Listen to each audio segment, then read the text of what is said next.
Gonna review, well, first thoughts of Versace Oud Noir. I've had this for about, I want to say like 6 months, guys, so I have a pretty good, fairly idea of it. But I just very recently started like hardcore wearing it and asking my coworkers.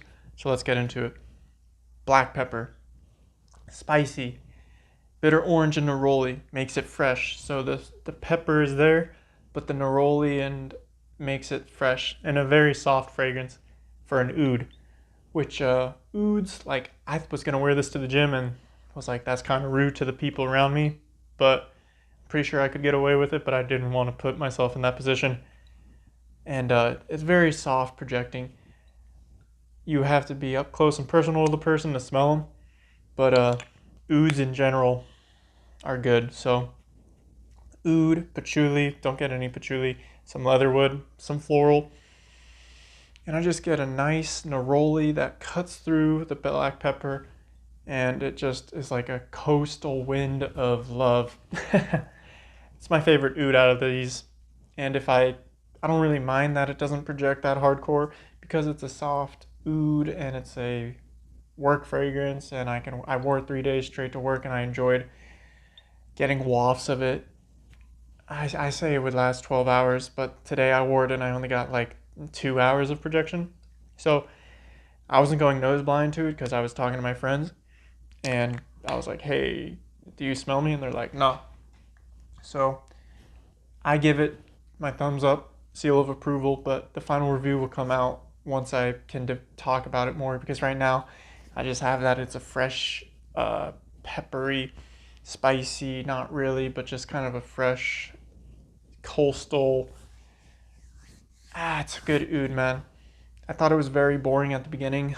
I thought it had no character. I thought it had, but it has a lot of character and it has a lot of upside. It gets compared to Tom Ford Oud Wood being more realistic, but this is, you know how real sometimes isn't better?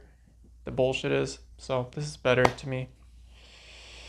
So good, so fresh, and I don't want to say it reminds me of Eros, but that bitter orange reminds me of Eros. So if I could only pick one, I would keep this one in the lineup. And that's a compliment to Versace and the oud that was created. This one, Phillip Plein No Limits, I like due to the fact it's a strong oud.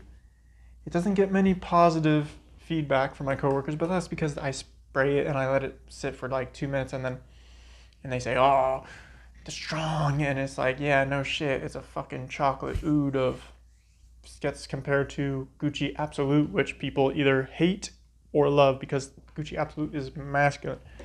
Rocket ship to manhood, leather with patchouli, and I get hardcore patchouli. Well, not hardcore, but I can at least get the patchouli out of Gucci Guilty Absolute. In this, I just get some oud, get a wonky oud, but the chocolate kind of brings it all together. Crafted by Alberto Morillo, so I love it. I love spraying this. I spray this in the grocery store, going to the grocery store, and I love it.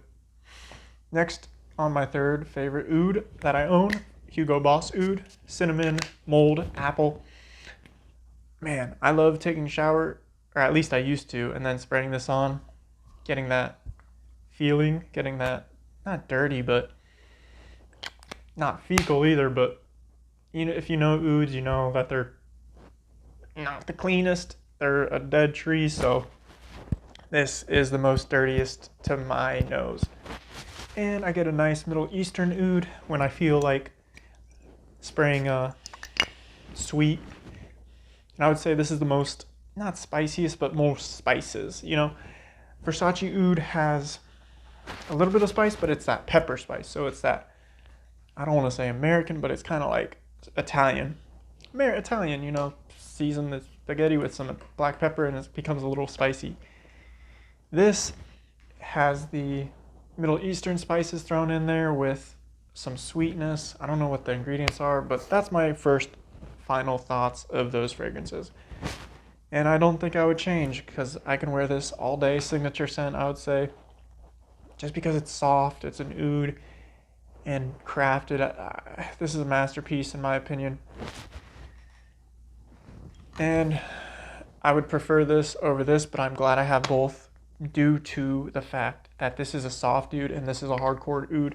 I just think they complement each other. Not at the same time, but you can get this for 40 bucks now on Joma Shop and this for 56 for a tester. I lost my cap. This nylon blue cap. But yeah, man, get your nose on them. Don't say, oh, it took me, because in my initial review I said, when I did my review, I said, this is more complex.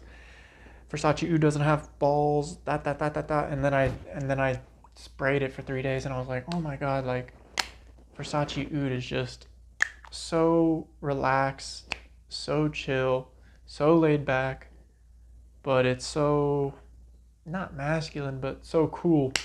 Such a cool oud, man. So brownie points. And I think I've talked long enough. Let me know what you guys think. Joma Shop has them. And shout out to Z Zenzi. He's over here. He showed me this oud, which is a Xerjoff Herba Pura, more masculine version of it. I just bought Blue Hope. I sent it to Florida, so when I get a little more money and this recession dies down, I will do it. Right now I'm focused on just watching the markets and chilling, as you all should be. Prepare, prepare, prepare. That's my final thoughts. Let me know how you like any of these fragrances. Deuces.